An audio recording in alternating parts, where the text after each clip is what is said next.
One rainy evening, he left the library with 3 books in hand, and after that, the entire neighborhood lost sight of him. Atlanta, Georgia. November 2019. A college senior had just finished his evening shift at the campus library, and then he was gone. No explanation. No security footage. No GPS signal. No one called. No one knew where he went. He never made it home. He never texted anyone. He simply vanished. And then, on another rainy afternoon, a single piece of paper carried by the wind across the boundary fence behind an old boarding house led to something the police had missed. Something small. Something buried. But it would open the door to a secret no one ever imagined. At Clark Atlanta University, the name Steve Brooks carried quiet weight, the kind that didn't shout, but stayed with you long after the moment passed. A senior psychology major, Steve once said his dream was to become a therapist for black teens, kids growing up in neighborhoods heavy with pressure but light on, understanding. To him, healing didn't start in a clinic. It started with listening, really listening. Steve was the only son of Denise Brooks, night shift nurse at Grady Medical. They lived together in southwest Atlanta, apart, of the city not short on struggle but full of love. Denise often said Steve was born grown, himself didn't need reminders about homework, never skipped meals, never came home late without a call. Every night before bed, he sent her a simple text. "I'm home, Ma. Get some rest." For 22 years, not once did Denise Brooks have to wonder where her son was. Until that night, Steve was the kind of person classmates turned to when things got heavy. He didn't offer feel-good advice. He asked the questions people were avoiding. He volunteered with the student counseling team, where he believed that listening to someone tell their story is how you learn how to be human. Not. Everyone knew he once helped a struggling freshman write a withdrawal letter during a mental health crisis, a letter that the student's mother later mentioned with tears at a school meeting. In the rush of campus hallways, Steve walked slow. In a world of deadlines and exams, he chose presence. And maybe that's why, when he was gone, the silence he left behind echoed so loudly. Everyone who met Steve, even just once, noticed how deeply he and his mother were connected. Denise Brooks wasn't the talkative kind. 2 decades of single parenting had taught her how to hide exhaustion behind a soft smile. But mention her son, and her face would change. "He's the only one who calls me every night just to ask, 'Did you eat, Ma?'" she once said in a quiet interview after Steve disappeared. Denise worked in emergency care, a job with no keeps, room for error, no time for vulnerability. But no matter how long the shift, how harsh the hospital lights, she kept one ritual. When she got home, she opened her phone and reread Steve's last message. Sometimes it was just an emoji. Sometimes it said, "Don't forget to drink water, Ma." Steve didn't have a huge social circle, but it ran deep. He was a familiar face at the campus library, the corner coffee shop, and the local youth center, where he mentored kids. On weekends, he helped out at summer programs for middle schoolers, mostly young black boys, struggling to find direction. To them, Steve wasn't just a mentor. He was proof that you could survive without losing yourself. Ms. Angela, who ran the laundromat near the dorms, once said, "He's the only one who'd answer, 'I'm good, miss. How about you?'" When I asked how his day was, those little things, they added up. They painted the picture of a son, a friend, a neighbor. And when he was gone, it was impossible not to notice. Even in his dorm room on the 3rd floor of Jefferson Hall, Steve left traces of care. His roommate said Steve always kept the desk lamp on at night, so if anyone was walking by, they'd know someone was still awake. That line would haunt many people later. 3 weeks before he disappeared, Steve began to change, subtly, carefully. Only someone close would have noticed. His roommate said Steve still got up early, still showed up for class, still worked his shifts at the library. But he stopped leaving his lamp on after 11. He started locking his drawer, something he'd never done before. Then came a Sunday evening. Denise received a strange phone call. Not because of what Steve said, but how he said, His voice was slower, softer, hesitant. Ma, do you still have those letters I wrote in middle school? The ones I wrote when I was sad? The question seemed random, but Denise paused. Of course, she answered. Why? Do you ask? Steve didn't reply directly. He just said, I just wanted to remember what I used to think before I knew how the world works. That night, he sent his usual goodnight message, but later than usual. 2 words. I'm okay. Friends noticed things too. In a psych group discussion about control and invisible wounds, Steve, usually the most engaged, said almost nothing. When asked, he replied quietly, some things you think you've moved past, turn out you haven't. Student Steve had mentored shared something, chilling. Days before he vanished, Steve had handed her a USB drive, said it had data for his thesis, then added, half joking, if I don't finish it, you can write the rest. She thought he was kidding.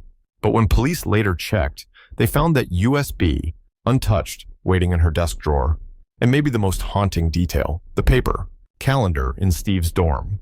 November 14th was marked with a tiny blue dot. No notes, no circle, just a single blue dot. Quiet, like him. The night of November 14th, 2019, Atlanta's weather turned strange. A soft wind, thick humidity, and a misty rain that fell like dust. At 9:30 p.m., Steve finished his evening shift at the campus library. A fellow student saw him leave carrying 3 books, wearing a black backpack and a light gray hoodie with the hood up. He turned, waved to the front desk, and said, see you tomorrow, before walking into the faint fog under the pale glow of the streetlights. The walk from the library to Jefferson Hall took about 7 minutes across a grassy quad and between 2 academic buildings. Nothing unusual. No alerts. No warnings. But that night, Steve never made it back to his room. At 10 p.m., his roommate texted, where are you at? No reply. He called twice. The phone rang, but no one picked up. At 11:15 p.m., a text finally came through. The last message ever sent from Steve's phone. On my way home, don't wait up. Ma. It was over an hour later than usual. But Denise didn't think much of it. She figured her son had stayed late with a study group, like so many nights before. The next morning, November 15th at 7:10 a.m., Steve's roommate noticed something strange. The other bed hadn't been slept in. Steve's phone was on the desk, fully charged. Missed calls and unread texts glowed on the lock screen. His backpack was gone, but the heavy black coat he wore on cold nights still hung by the door. His wallet was still in the drawer, but the dorm key was missing. That was the first detail that made people shiver. By 9:08 a.m., Steve's roommate walked to the student support office to report him missing. The staff member on duty asked, he's only been gone one night? The tone casual, almost dismissive. At a large university, students skipping a night in their dorm isn't unusual.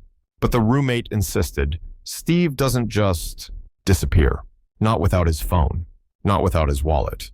Not without saying anything. By that afternoon, Denise called the university herself worry thick. In every word. Campus police were notified but didn't file in South. Official report. They said maybe he just needed some space. But Denise knew her son. Steve didn't vanish without a reason. And never without a word. She started calling everyone in his life. Classmates, co-workers, anyone he'd spoken to that week. No one knew anything. It took 48 hours before a formal missing persons report was filed. The library's camera system, the footage was corrupted, a storage error. Street cameras nearby pointed the wrong way. The nearest bus stop, nothing suspicious recorded. No witnesses, no strange texts, no threats, just a void. A week passed. Students began hanging posters all over campus. One flyer said simply, he was always present, so why is he invisible now? It wasn't just a question about Steve's disappearance. It was the echo of something deeper. The quiet grief of knowing someone who always made space for others had somehow disappeared without anyone seeing it happen. As news of Steve's disappearance spread through the Clark, Atlanta community, fragments of memory from classmates, friends, even passers-by, began to surface. But instead of forming a clear picture, they only deepened the confusion. A classmate named Malik, who often walked the same route from the library to the dorms, recalled seeing a gray Toyota Corolla parked near the grassy quad between the library and Building 2 that night. Malik said Steve appeared to be speaking with someone inside the car. He didn't look scared, but he didn't look happy either. He couldn't make out the license plate or recognize the driver. 3 days later, a campus security guard offered a different account. He claimed there were no vehicles near the library or quad area that night, at least not from where he was stationed, just 30 meters away. I remember logging the light rain, he said, and there was no Corolla. I'm sure of it. Campus police checked footage from the North Academic Building, which had a camera facing the quad, but the system had been down since September. Budget delays meant it had never been repaired. Another thread cut, not by foul play, but by something far more ordinary, a broken system. Then came a small but unsettling discovery. A janitor reported finding a silver ring behind the library's dumpster on the morning of November 15. Inside the band were the initials SB, Steve Brooks. It was the ring his mother gave him after he earned his full scholarship sophomore year. Steve never took it off. His roommate confirmed he'd brush his teeth with it on. Why was it near the dumpster, far off the path to his dorm? People began to ask not just where Steve went, but who was with him in his final moments. Amid growing concern, a new and unexpected clue emerged. From somewhere deeply personal, Steve had a notebook he used for his applied clinical psychology course. It was where he wrote observations, reflections, and private therapy case studies, some graded, others just for himself. The professor confirmed Steve submitted typed portions for class, but the personal reflection section, optional and handwritten, was never found. No one knew where he kept it, but after he vanished, it was nowhere to be seen. A close friend recalled something strange. About a week before he went missing, Steve had said, "I feel like someone's watching me. Like when I leave the library, there's always this one spot where I swear someone's standing. But when I look again, no one's there." At the time, everyone brushed it off. Final stress, maybe. But now, it sounded eerily like a warning no one noticed. Still, police refused to treat the case as urgent. A file was opened, a bulletin posted, but no active investigation followed. The official explanation? No clear signs of criminal activity. Frustrated, the student body, especially members of the Black Student Union, began organizing emergency meetings.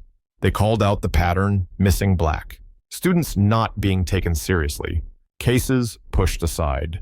Leads going cold before they were even touched. Then, on day 10 of Steve's disappearance, a letter appeared. Anonymous. Left in the Student Counseling Center's mailbox. Just one sentence, handwritten in blue ink. No. One disappears without leaving something behind. People just aren't looking in the right place. No. Fingerprints. No signature. No camera coverage in the mail hallway. But that letter marked a shift. From grief to suspicion. From a missing person to something being hidden. Nearly 3 years after Steve Brooks disappeared, the case had all but frozen. No new leads. No suspects. No progress. His mother, Denise, kept writing, month after month, to local news stations, volunteer groups, and Black-led community networks advocating for missing persons cases too often ignored. Most never responded. A few sent sympathy. None brought answers. Then, on an August afternoon in 2022, during a food drive at the Westlake Housing Complex, about 3 kilometers from Clark, Atlanta, a woman named Loretta, homeless in her 50s, sat down at Chase, the outreach table, and quietly asked, "You talking about that missing student, Steve Brooks, right?" The volunteer froze. Loretta, prematurely gray, wrapped in a worn jacket, with eyes that flickered between clarity and fear, said, "I saw him. Not the night he disappeared. A few days after. Or someone who looked exactly like him." She said, "It was the night of either November 17th or 18th, 2019. She'd been sleeping near a row of abandoned buildings on Parsons Street, a stretch known for its boarded-up homes and one structure partially burned in a fire 2 years earlier. That night, she heard something strange coming from the basement. She assumed it was rats, but then she saw a flicker of light and footsteps, soft, rushed. I looked through the basement door crack, and there he was, this boy in a gray hoodie holding a little flashlight. He looked right at me for 2 seconds. I won't forget those eyes. That look, like someone who's been locked away. Too long, suddenly seeing daylight, Loretta said. The door slammed shut from inside. She ran to find help. No one came.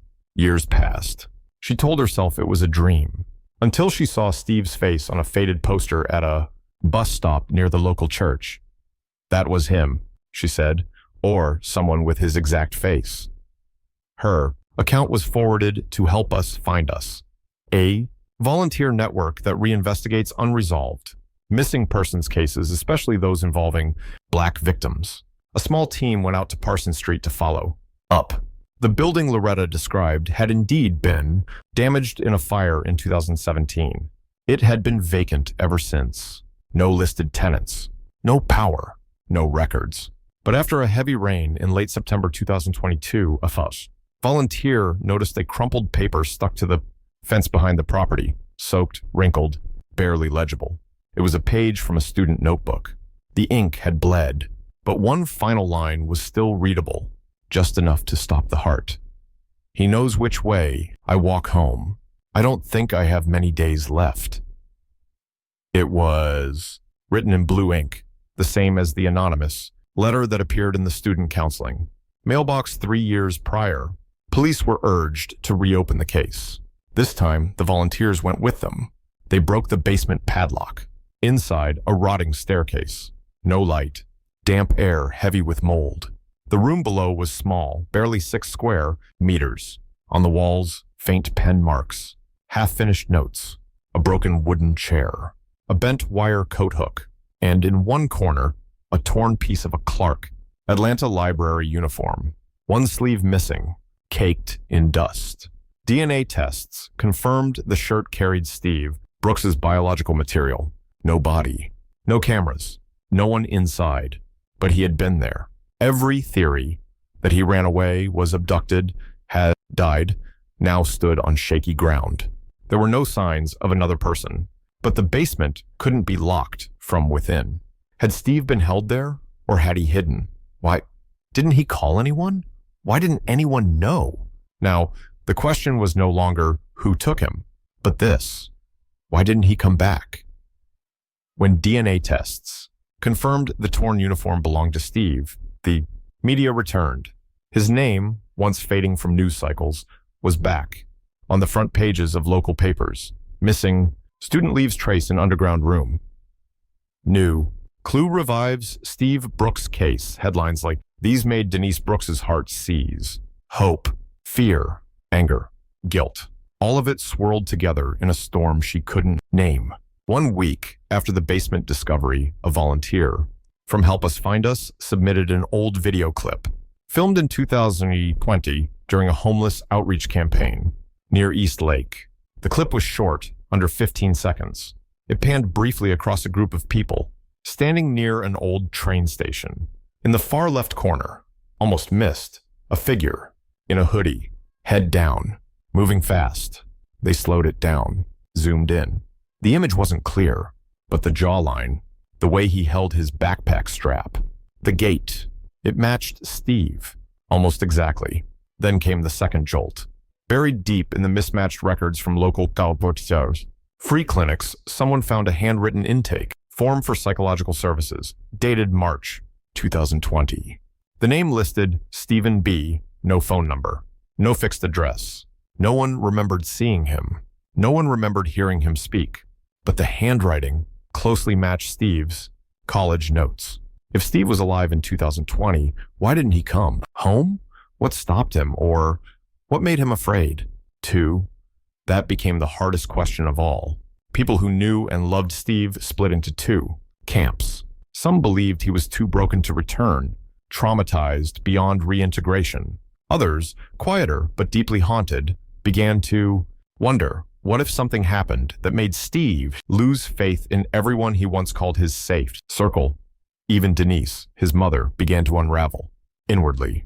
She never said it aloud, but the way she looked at Steve's room, still preserved exactly as he left it in 2019, had changed. It was no longer just a look of longing. It was a search for a terrible possibility. Did he cry out for help, and I missed it? A recording surfaced from a group therapy session Steve once led for freshmen. It aired during a local podcast.